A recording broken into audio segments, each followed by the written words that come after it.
ఏం సార్ ఏంటి గురించి మాట్లాడారు? ఆంధ్రప్రదేశ్ రాజధానిగా అమరావతి ఉంటుందని చెప్పి లోక్సభ కానీ రాజ్యసభ కానీ ఏకగ్రీవంగా ఎన్నుకుంటున్న సందర్భంలో ఆంధ్రప్రదేశ్లో 5 సంవత్సరాలు పరిపాలించిన వైఎస్ఆర్సీపీ మాత్రం వాకౌట్ చేసింది. ఎలా చూడాలంటారు అసలు దాన్ని? వాకౌట్ చేయడం అంటే వాళ్ళకి ఇష్టం లేదు, వెళ్ళిపోయారండి. చట్టం అయిపోయింది. చట్టం అయిపోయినప్పుడు రాజ్యాంగ 2 లోక్సభలు దేశానికి సంబంధించిన అత్యుత్తమైనటువంటి పార్లమెంటు, రాజ్యసభ, లోక్సభలో ఆమోదం పొంది రాష్ట్రపతి సైన్ అయిన తర్వాత ఇంకా చట్టాలు చెల్లదంటే ఇంకా ఈ దేశంలో ఏ చట్టం చెల్లదు ఈ చట్టం చెల్లకపోతే. అంటే ఆయన అంటుంది ఏంటంటే ఇప్పుడు మీరు మార్చంగా లేనిది నేను వస్తే మార్చుకోలేనా అనే మాట అయితే అంటున్నారు కదా. అది మార్చుకోవచ్చు. అది వాళ్ళకి సెంట్రల్ గవర్నమెంట్ అనుకూలంగా ఉంటే ఎవరైనా మార్చుకోవచ్చు, మళ్ళీ దాన్ని సవరణ చేయొచ్చు. అది అంటే ఎలా చూడాలంటారు అసలు? ఎందుకంటే ప్రతి ఒక్కళ్ళు ఇప్పుడు జగన్మోహన్ రెడ్డి గారు మరి గతంలోనే చూసాం, ఫస్ట్ ఏమో అమరావతికి అనుకూలంగా అన్నారు, తర్వాత 3 రాజధానులు అన్నారు, ఇప్పుడు 3 ప్రాంతాలు అంటున్నారు. ఎలా చూడాలంటారు అసలు ఆయన మనస్తత్వాన్ని?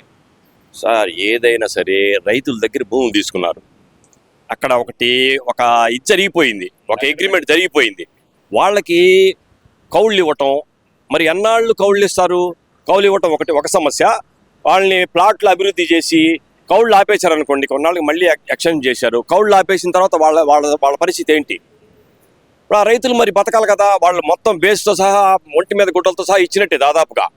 మరి ఆ జరీ భూములని అయ్యని మొత్తం తీసేసుకున్న తర్వాత వాళ్ళ కరెక్ట్గా 100% న్యాయం జరగాలి. జరిగిన తర్వాత జరగాలంటే దాన్ని డెవలప్ చేయాలి, అమరావతిని అక్కడే ఉంచాలి. అక్కడే ఉంచినప్పుడు ఏమవుతుందంటే వాళ్ళు జరిగిపోయి ఇప్పుడు ఎవరేమనుకున్న ప్రయోజనం లేదు. అది చట్టం చేశారు, ఇది చేశారు, మళ్ళీ డెవలప్ అవుతుంది.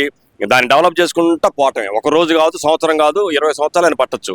ఇంకా దాన్ని అక్కడే ఉంచి డెవలప్ చేసుకుంటూ పోవటం ఎవరేం చేసేది లేదు, ఎందుకంటే అక్కడ జరిగిపోయింది ఆల్రెడీ. మేము వస్తే మారుస్తాం అనే మాట జగన్మోహన్ రెడ్డి గారు కాన్ఫిడెంట్ గా చెప్తున్నారు. మరి అమరావతి కాదు, మాది మావిగాన్ అంటున్నారు. మరి మావిగన్ను అమరావతి కాదు సార్. అమరావతి ఎట్లా మారుస్తారు? చట్టం అయిందని ఎట్లా మారుస్తారండి? అది వేరే విషయం. ఇది చట్టమైన తర్వాత, ఇప్పుడు రాజ్యాంగ పరంగా చట్టమైన తర్వాత రాజ్యాంగ సవరణలు ఇప్పటికి 50 ఎన్ని జరిగినాయండి. ఆ సవరణలు మొత్తం పోతాయి ఇది పోయేటట్లయితే. అమెండ్మెంట్స్ ఏం పనికి రాకుండా పోతాయి. ఇది కూడా అమెండ్మెంటే కదా. అంత అత్యున్నతమైనటువంటి సభలు చేసిన తర్వాత మీకు మార్చాలంటే ఎట్ట కుదురుద్ది? వాళ్ళ సహకారం కావాలి. దీనికి మళ్ళీ సవరణ చేయాలి. అంతేగాని ఇట్లా మారుస్తామంటే కుదరదు. అది జరగని పని. రాజ్యాంగ ప్రకారంగా మన ఇండియాకి, ఒక భారతదేశానికి ఒక రాజ్యాంగం ఉంది. అంబేద్కర్ గారు రచించింది. దాని ప్రకారం పోతున్నాయి అన్ని. దాని ప్రకారమే అన్ని హక్కులు వస్తాయి, దాని ప్రకారమే అన్ని విలువలు కానీ ఏదైనా కానీ. మరి అది దాన్ని కాదంటే ఇక చేసేది ఎవరు చేస్తారు? అసలు చేయడానికి దాదాపు వీలు పడదు. అంటే ఇప్పుడు 3 ప్రాంతాల అభివృద్ధి నుంచి పోయి 3 పట్టణాల అభివృద్ధికి జగన్మోహన్ రెడ్డి గారు ఎందుకు కుదించుకున్నారు అనుకోవాలంటారు? మరి 3 పట్టణాలు అంటే ఆయన ఉద్దేశం ఉండదు. మరి ఇది ఇష్టం లేక అయి ఉండొచ్చు. ఇప్పుడు ఇది ఇష్టం అంటే అతని దృక్పథం అతనికి ఉండొచ్చు. ఏదో అతని దృక్పథాలు అతని కారణాలు వాళ్ళు చెప్తారు. ప్రజలు కూడా కొంతమంది విన్నప్పుడు అసలు ఏదైనది ఇప్పుడు ఆల్రెడీ అతను చెప్పినంత మాత్రాన ఇప్పుడు ఆ 3 అదేటు డెవలప్ అది చుట్టూతానే ఉన్నాయి కదా. విజయవాడ, గుంటూరు, మచిలీపట్నం ఇక్కడే ఉన్నాయిగా. ఇంకా డెవలప్ అయ్యేది అది మామూలుగా ప్రాసెస్లో డెవలప్ అవుతూ ఉంటాయి. దాన్ని ప్రత్యేకంగా డెవలప్ చేసేది ఏమి ఉండదు. హైవే పక్కన అయితే త్వరితగతిన అభివృద్ధి చెందుతుంది కదా. 20,000 కోట్లతోటే రాజధాని నిర్మించుకోవచ్చు. ఇక్కడైతే 2 లక్షల కోట్లు అవుతుంది అనేది జగన్మోహన్ రెడ్డి గారి వాదన. మరి అది ఆనాడే జరగాలండి. 2014లోనే జరగాలి. అది హైవే పక్కన ఇదేంటి అంతా చర్చించుకొని జరగాలి. అది వాళ్ళు ఒప్పుకున్నారు, వీళ్ళు తీసుకున్నారు. ఆ రైతుల దగ్గర మొత్తం తీసేసుకున్నారు. ఇంక తీసేసుకున్న తర్వాత ఇప్పుడు ఇంకా హైవే పక్కనే ఉంది. హైవే పక్కన ఇటు ఆటోమేటిక్గా జరుగుతుంది. హైవే పక్కన జరిగేదే ఉంది. ఇప్పుడు విజయవాడ టు మచిలీపట్నం, విజయవాడ టు గుంటూరు అంతా రెడీగానే ఉందగా. రైతులను మోసం చేస్తున్నాడు చంద్రబాబు నాయుడు. ఇంతవరకు వాళ్ళకి ఫ్లాట్లో ఇవ్వలేదు, అక్కడ డెవలప్మెంట్ జరగట్లేదు అనే మాట జగన్మోహన్ రెడ్డి గారు చెప్తున్నారు కదా. దానికి నిరసనగానే వాళ్ళు వాకౌట్ చేసింది. మరి ఇప్పుడు రైతులకి జరగటం లేదనేది ఇప్పుడు 10 సంవత్సరాలు అయింది కదండి.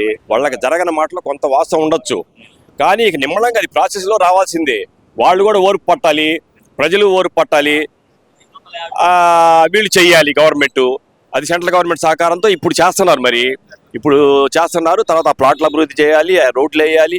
ఇంకా టైం పట్టుద్ది, టైం తీసుకుంటుంది. 10 సంవత్సరాలు కావచ్చు, 20 సంవత్సరాలు కావచ్చు.